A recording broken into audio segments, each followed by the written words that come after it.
জীবন 100 বছর বাঁচার থেকে একদম নিজের মতো করে আত্মবিশ্বাসের সাথে 1 মিনিট বাঁচা বেশি সম্মানের। গোলামের পিছনে, চোরের পিছনে, ঋণ খেলাপিদের পিছনে 100 বছর গোলাম হয়ে বাঁচার থেকে আত্মবিশ্বাসের থাকে নিজের ইনকাম করা 100 টাকার উপরে বেঁচে থাকা, 1 মিনিট বেঁচে থাকা অনেক বেশি সম্মানের। তো জাতি হিসাবে যদি গোলাম না হইতে চান, এই চোরের পিছনে শ্রম দিতে না চান, এই ঋণ খেলাপি চোর ব্যাংক চোরদের বিরুদ্ধে আপনারা অবস্থান নেন। ইনশাল্লাহ আমরা জনগণ যাকে ভোট দিয়ে নির্বাচিত করুক না কেন, আমরা ঋণ খেলাপিদের জন্য পরবর্তী বাংলাদেশ আমরা হারাম করে দেব। যারা জনগণের টাকা মেরে দিয়েছে, যারা জনগণের টাকা দিয়ে বিদেশে বিলাসী জীবনযাপন করে, তাদের সন্তানদেরকে নিরাপদে জনগণের টাকা দিয়ে বিদেশে পড়াশোনা করায়, তারা দেশে এসে আবার এখানে জমিদারি খাটাবে, এই বাংলাদেশ আমরা এই ঋণের টাকাটা ঋণের টাকাটা কি ব্যাংকের টাকা? এটা আপনার আমার জনগণের, এটা বলবোই। কারণ বাংলাদেশের কেউ আমাদের কাছে 100 টাকাও আমাদের কাছে পাবে না। কেউ বলতে পারবে না যে আমাদের কাছে 100 টাকা ঋণ পায়। কেউ বলতে পারবে না যে আমরা কারো কাছ থেকে জনগণের টাকা মেরে দিয়েছি। একজনও বলতে পারবে না। যিনি ঋণ খেলাপি, আপনি তাকে সংসদে পাঠাচ্ছেন আইন বানানোর জন্য। মানে এটা প্রত্যেকটা রাজনৈতিক দলের কাছ থেকে এই বিষয়ে একটা আপনাদের নীতিমালা হওয়া উচিত ছিল যে আপনারা ঋণ খেলাপিদেরকে আপনারা সংসদে দেখতে চান না। এবং এই ঋণ খেলাপিরা দেশটাকে আপনি চিন্তা করেন, 17 বছর, 20 বছর, 25 বছর তারা ঋণ দেয় না, কিন্তু বিলাসী জীবনযাপন করে। এই ঋণের টাকাটা ঋণের টাকাটা কি ব্যাংকের টাকা? এটা আপনার আমার জনগণের, এটা টাকা। আপনারা দেখেছেন যে এই টাকাগুলা তারা এই ঋণ খেলাপিরা বিদেশে পাচার করে। এই ঋণ খেলাপিরা এই টাকাগুলো নিয়ে বিদেশে বিলাসবহুল জীবনযাপন করে, এবং বিদেশে বিলাসবহুল এই চুরির টাকা দিয়ে বিদেশে সন্তানদেরকে লেখাপড়া করায়। এবং ওরা এসে আমাদেরকে বলে ব্লাডি সিটিজেন। মানে টাকা দেশ থেকে চুরি করবে, আবার আমাদেরকে বলবে ব্লাডি সিটিজেন। মানে চুরি তো চুরি, তার উপরে আবার সিনাজুরি।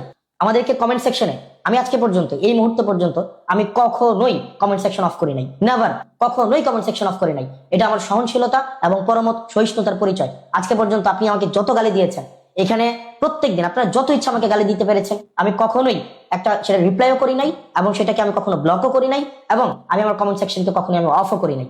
আমি সেই পরমত সহিষ্ণুতা আপনাদেরকে দেখিয়েছি।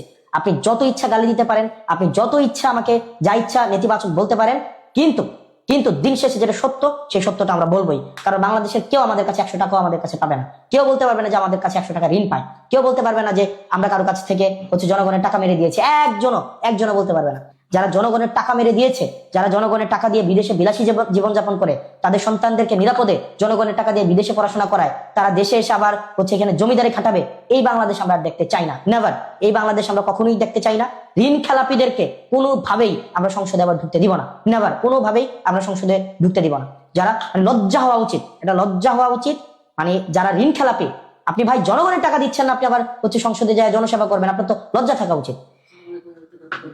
পরবর্তীতে এবং সরকারকে, অন্তর্বর্তীকালীন সরকারকে এবং নির্বাচন কমিশনকে এবং আদালতকে এই বিষয়ে কঠোর ভূমিকা আপনাদেরকে পালন করতে হবে। কঠোর ভূমিকা পালন করতে হবে যে ঋণ খেলাপিরা যেন কোনোভাবেই আইন কানুনের ফাঁকফোকর দিয়ে কোনোভাবেই সংসদে না যেতে পারে। আপনার নির্বাচন আমরা একটা রূঢ় সমাজ বাস্তবতে আমরা বড় হয়েছি, এবং সবচেয়ে প্রতিকূল সময় আমরা বিশ্ববিদ্যালয়ে পড়াশোনা করেছি। সুতরাং আপনি আপনার জায়গা থেকে, মানে আপনি যতভাবে আমাদেরকে দমানোর চেষ্টা করেন, সেই জায়গায় আপনি পারবেন না। নেতার পিছনে খেটে খেটে আপনি চামচাই থাকবেন, এবং আপনার বিবেককে প্রশ্ন করেন। আপনি একজন ঋণ খেলাপিকে সমর্থন দেওয়ার জন্য, এটা চোর, মানে ঋণ খেলাপি শুনতে অনেক সুন্দর লাগে, এটা চোর, ব্যাংক চোর। মানে যারা ব্যাংক চোর, জনগণের টাকা চুরি করে দেয়, মানে কেউ একদম সরাসরি পকেট মারি করে, আবার কেউ বাড়ি থেকে টাকা চুরি করে, কেউ ব্যাংক থেকে টাকা চুরি করে, কি এলিট শ্রেণীর চোর। এরা চোর, এদের লজ্জা হওয়া উচিত। এই চোরগুলা ব্যাংক থেকে টাকা চুরি করে নিজের ছেলে মেয়েদেরকে এবং পরিবারকে বিলাসী জীবনযাপন করায়। ওদের লজ্জা হওয়া উচিত এই ব্যাংক চোরদেরকে। এই ব্যাংক চোর এবং এই যে জনগণের টাকা যারা চুরি করে, আপনারা যারা এদের পক্ষ নিচ্ছেন, নিজেকে একবার চিন্তা করে দেখেন তো। আপনার সন্তান কিন্তু ঠিকই প্রাইমারি স্কুলে পড়ে, আপনার ছেলেকে কিন্তু ঠিকই দুবাই গিয়ে কামলা দিচ্ছে আমার বাপের মতো। আপনার ছেলে ঠিকই ওমান, দুবাই, কাতার, সৌদি আরব যাচ্ছে। আপনি দেখা যায় বয়স হলে স্যার বলতে হয়। নেতার পিছনে খাটতে খাটতে চাটতে জুতা শেষ হয়ে যায় এবং জিহ্বাও ক্ষয় হয়ে যায়, কিন্তু নেতার ছেলে ঠিকই আবার ঘুরে এসে আপনার নেতা হয়ে যায়। তো এই গোলামের জীবন আর কতদিন? এই মনস্তাত্ত্বিক ভাবে আর কতদিন গোলাম থাকবেন? ভাই, মনস্তাত্ত্বিক ভাবে এই গোলামি বর্জন করে আপনি আপনার জায়গা থেকে সরব হন এই চোরদের বিরুদ্ধে, এই জাতীয় চোর, এই এলিট চোরদের বিরুদ্ধে। যারা স্যুট বুট পরে, সুন্দর সুন্দর পায়জামা পরে, দামি দামি জুতা টোতা পরে, বডি স্প্রে লাগায় আমাদের সামনে আসলেই আমরা মনে করি যে সে অনেক বড় নেতা হয়ে গেছে। এগুলো আপনার আমার চুরি করা টাকা দিয়ে সে এগুলা কিনে।